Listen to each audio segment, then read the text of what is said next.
What is up, guys and girls? Hurricane Liz here, and in this video I show a recap of the income report for February on one of the Walmart dropshipping two-step stores. I kind of forgot about this. It is the 10th, but it's better late than never. You get to find out exactly how much money got made on that store in February 2023, as well as I'll give a couple sneak peeks of the outlook and how I feel about Walmart in 2023, as well as a brand new part of Walmart that has opened up and people are doing extremely well with. We're going to talk about all that and a heck of a lot more. So I'm super fired up to show you this Walmart stats.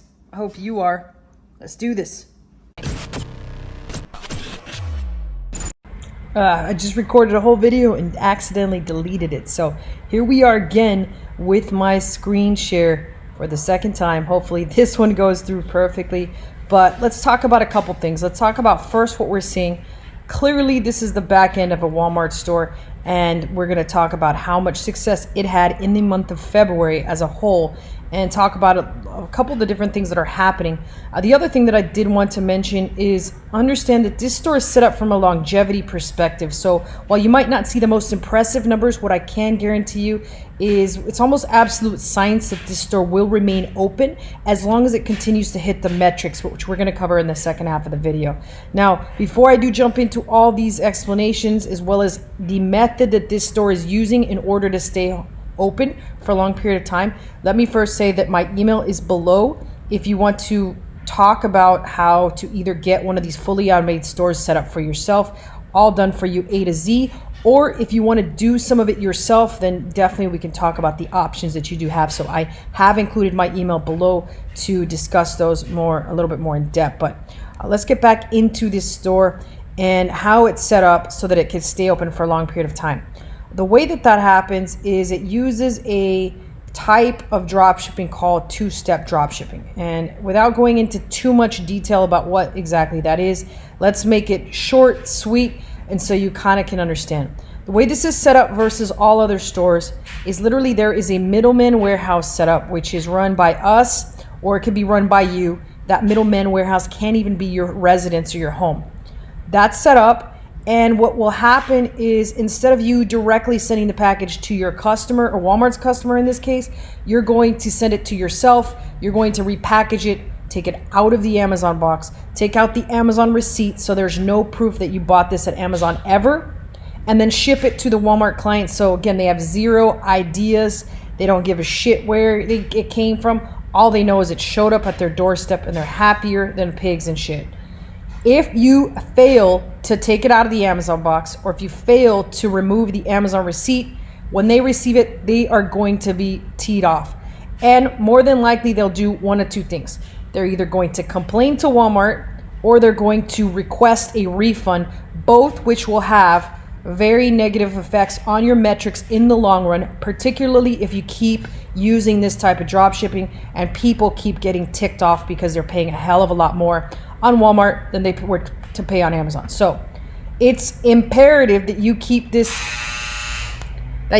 like a secret, right? This is your secret sauce. You don't want anybody to know. In this case, at least you don't want any of the customers to know.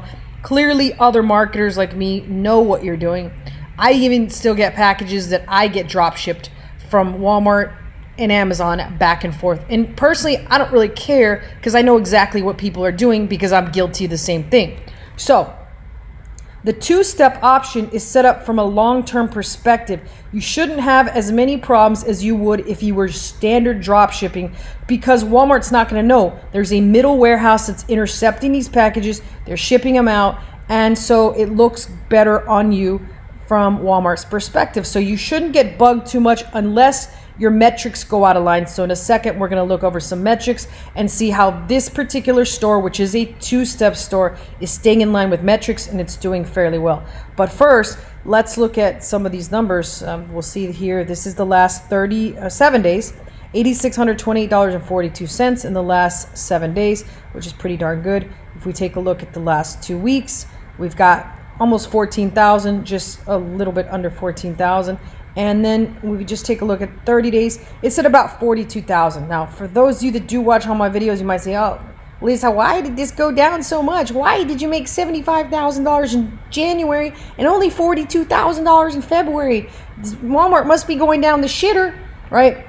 And there's no reason why I use a Southern accent for that. I have a Southern accent. I just choose not to use it. So I'm not by any means picking on people with Southern accents. I know some people in the comments might get a little crazy, but the reason that it went slightly down, and 30,000 is not slightly down, the reason that it went down is because January is technically a really solid month. It is the month after Christmas. So what happens in January is people are spending the hell out of the gift cards. They're still getting a lot of the residuals that they got as a result of the gifts they received in December.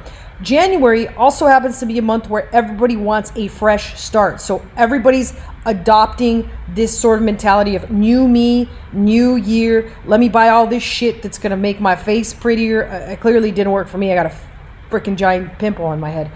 And they want something that helps them lose weight, just something that overall makes them look better. So they're going to spend a lot of money in January, and that's why it is significantly higher than February. Now, typically what will happen with sales is you'll see coming up into October, even September kind of steeps up like this till we get peak into December, and then it starts to go down, right? And then when it really goes down the shitter is in June or July. And the reason that it goes down May, June, July is because kids are off of school, people aren't paying as much attention to shopping, and they're not ready to put their kids back in school. On or around July, in August, it starts to take off a little bit higher than it was before, just because now people are buying shit for their kids to get them out of the house and to send them back to school. They're sick and tired of having their kid at home. They're spending money on their kid, and they're wanting to get rid of the kid and send them off to school. So that kind of gives you an idea of the cycles of Amazon. But still, 45,000 is nothing to scoff at. This should do 45,000 from this point forward up until we start to peak again in October. But anywhere between 45,000 and 60,000 is a very healthy amount for this store to do. And I see that it's going to continue to stay open as long as the metrics stay in place, which we're going to see here in a second. Now, I got to merge these videos from the previously one that got unrecorded. So I apologize, this is kind of off, but now you at least see some of the numbers behind this store in the month of February. So now let's look at the metrics and see how those are doing. Everything else looks pretty good. We got 100% seller response rate, 6.8, it's a little high, but doesn't really make a difference. Cancellation rate, 0%. So all in all, very good. This store should stay open quite well for years to come, as long as these metrics are kept up, and that's all looking good. Now, the only other strategy that could be implemented on this store, and in fact is being implemented on this store, is we are doing a little bit more WFS on this particular store. Now, if you have no idea what WFS is, I did do an entire video with Steven talking about what WFS is now, what it looks to be in the future, and how we are utilizing this technique in many of our stores, and will continue to do so for the future, beyond the foreseeable future, just because of the fact that when Walmart sees this, they understand that you're making a significant investment in their platform from a time perspective, and also you're trusting them with your goods so that they can in turn sell them. Again, this is a huge part of what they're doing now in 2023 to help take a bit of Amazon's market share. And I feel that they're investing a lot. I see that they're investing a lot, and they're also investing a lot for you to be able to succeed. So right now is a pioneer stage in WFS. And if you can get your feet in the pool and dip them in there a little bit, you will definitely make some money. So it is very smart to not only do drop shipping, but also try to do a little bit of WFS.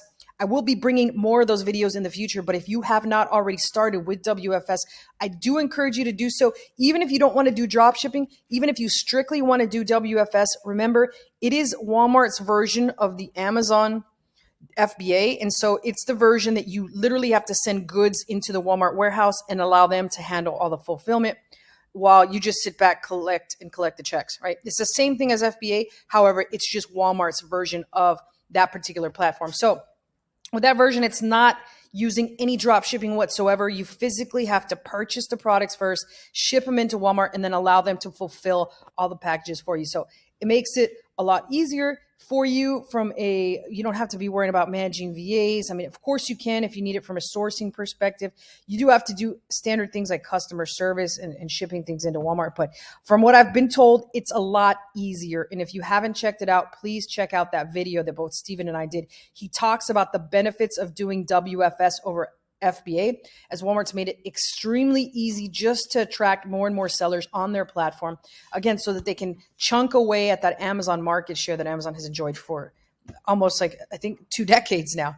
So again, it's an important aspect to introduce to your Walmart business, or if you're interested in starting. Now, you do need to start off by getting a Walmart store. So I do strongly encourage anybody who is looking for a Walmart store to do that, because again, it can be a little difficult to get that store. So I suggest you do get, or at least try to get one to see if you even qualify to begin with. I've heard people that are brand spanking you get one, and people that have a little bit more experience under their belts get denied. So no matter what your skill level is, just give it a shot. Worst case scenario, you end up with the store in your hand and you don't have anything to do, which is fine. I know a lot of people that would buy that store off you immediately. So again, remember that. But I mean, other than that, you can see that Walmart dropshipping in 2023 is alive and kicking, and expanding into WFS would be a very smart move for any seller out there. Again, I just want to remind everyone, my email is below in case you do want to jump on a call to discuss what options you have, whether you want full-on automation from A to Z, and or you're looking to do something yourself and you need help from someone that has a lot of experience to do this. I've done these for myself as well as clients. And I do highly recommend Walmart as my top platform to go to in 2023 and beyond. It's just a lot more seller friendly, and they don't do some of the ridiculous things that Amazon is doing. So it is a great platform to be on if you are brand new. And that's it for this video. Questions and comments go below. I always personally answer those, and I'll see you guys next time.